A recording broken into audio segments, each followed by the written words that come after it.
Good evening. It is Friday evening, and today I've not been in work, but today's been a very exciting day because it was Freddie's induction to his nursery. He's going to nursery in September, and today was his first day running around meeting some other kids, and just me and Liam were there to see what it's going to be like for him, and he's very, very excited. And I've got quite a busy weekend planned. So Sunday afternoon, I'm going suit shopping because I'm a groomsman for one of my best mates. He's getting married in August. And then Sunday evening, we've got a couple of our other friends round for tea. We've not seen them in a little while. We can't wait to see them. It's been a good day. But let's talk about the week that we've had. Let's go through the week in the life. Monday. So Monday, I did a collection from Wellingborough, and we had Ryan at Firkin Freight doing a collection from Bristol and from Wellingborough, and both these jobs were going to Scotland on Tuesday. So Ryan was up delivering in Glasgow Tuesday morning, and I left Monday night. I left at about 8 o'clock, half 8, and I drove my way up towards Inverness. Actually, it was Tain, just past Inverness. And I left at 8, I made it till about 10 to 2 in the morning before I had to stop and get some sleep. I stopped, tramped in the back of the van for a few hours, then got back up a couple of hours later and hit the road because I was still a few hours away from Tain. And I got to my site at 7 a.m. Unfortunately for me, the riggers then didn't arrive till 10. And after a lot of bidding, I could not find a job back. So I drove all the way back empty. But on the way back, I got a message off another customer of mine. This customer moves cars. And we don't do many jobs for him, but the jobs we do tend to be something automotive. So he asked for a collection on Wednesday morning from Southport going to Northampton, and it was picking up from an automotive. It was actually a truck repair company, a refurbishment company, and I got there expecting something automotive, truck parts, car parts, trailer parts, something like that. All I've been told is it's 2 pallets. I picked up an organ, as in an organ, yeah, an antique organ that had been stored there for 2 years and needed to go over to Belgium. So one pallet was this organ, and the other pallet, which wasn't a pallet actually, it was just 2 loose stands that go on either side of the organ, which were rusty as hell. Anyway, I picked that up and I dropped it off on a farm in Northampton. Apparently, they were storing 3 other organs on this farm, and they're all going together once they've all been collected. I'm assuming there's a fair few going to a collector in Belgium. I don't know. I don't understand it. And then I was at the mercy of the CX on Wednesday afternoon. And it went quite well because I got the second job I bid on. And yes, I went in a bit low. Every job that popped up was a small van job. And I thought if I quote my rates, I'm never going to get it. And this job was literally taking me 20 miles from my house. So I went in a bit lower. I still got about, I think it's around 90p a mile. And I picked up from Northampton and I dropped off in Wilmslow. And it was such an easy delivery. It was a box this big. It was on my passenger seat throughout. It's a shipper that's used me before. And it was such an easy job. And then I came home. And then Thursday I had a site clearance from Bromley. I couldn't get a job going down, as seems to be the case, but I actually still make more money driving dead to the site clearances, clearing them myself and bringing them back, than I do if I try and sub them out on the CX, which is a strange one.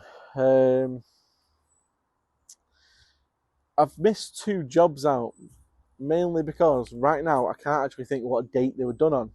So there was a small job that was done by Oliver at OCLC Couriers. Thank you for doing that, mate. Cracking job as usual. And then there was another job. I can't remember what it was. I think it was Manchester to Birmingham or something like that. It was another shortish job, which was covered on the CX. And I'm pretty sure that's all we did last week. So even though, especially with the Inverness and stuff, it was a profitable week.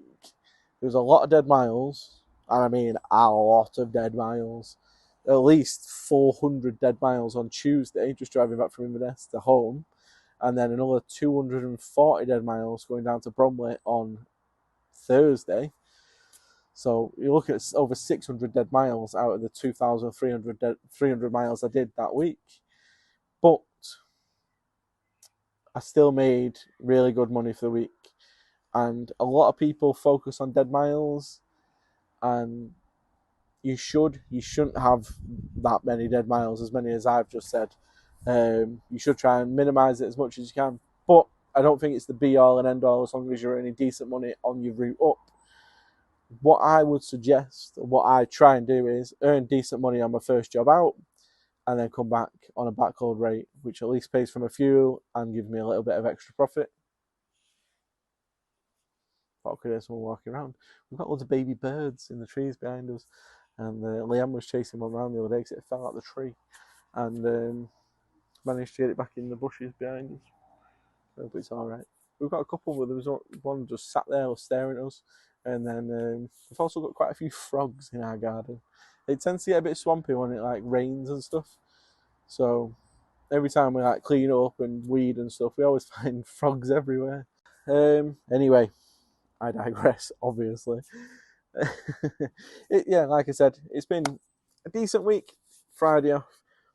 And then last night, I went out to the van for something and I noticed it's leaking oil. It only had its service and MOT last week or the week before. No, it must be the week before. I've put 5,500 miles on it since its MOT. So yeah, I seem to have an oil leak, and it seems to be quite a bad one, but I can't get it into the mechanic until Thursday, which isn't ideal. I've got a small job booked on for Monday, but I'm not sure when we're going to sub it out. And I've just booked another job with Robert Ben Transport, a site clearance up in Scotland for the end of the month, because I keep getting them where I can't get to them, so I can't really do them.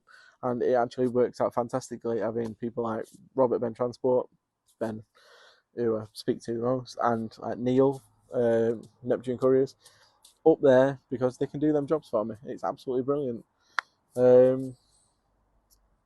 Anyone that's in the WhatsApp group, you'll probably notice that I haven't been putting much work out, and it's just because it's been really quiet. I spoke to a potential new customer today. They reckon September they could have some work for me, but they're quiet at the minute. And my big contract at the minute, they reckon they're quiet for the next 1 or 2 weeks. It's been quiet. It has been quiet. I still get asked a lot if it's worth joining the Courier Exchange. And I'm still saying no, not unless you're getting your own customers as well and using that just for backloads. I don't think anybody coming into it now should rely on it as their full-time wage, especially if they have a mortgage and kids and a family. It's not going to make you the money you need. So far this year, I think we've now done 10 possibly jobs on the Courier Exchange, and that's mainly because I've managed to get all my customer work, whereas I can go out and find something back the same day through customers, which has worked out really well for me. It's not worked out well for subbing jobs out, obviously, but that also works out well for me because I don't have to pay as many people. I still do have about 30 people to pay in the middle of next month and the end of the next month. So, oh well, right. Thank you for listening to me jabber on again. Thank you for all the new subscribers. It keeps climbing. Thank you. I don't know why you want to watch me, but I'm really pleased you do. And I'll catch you on the next one. Bye-bye. Have a good weekend.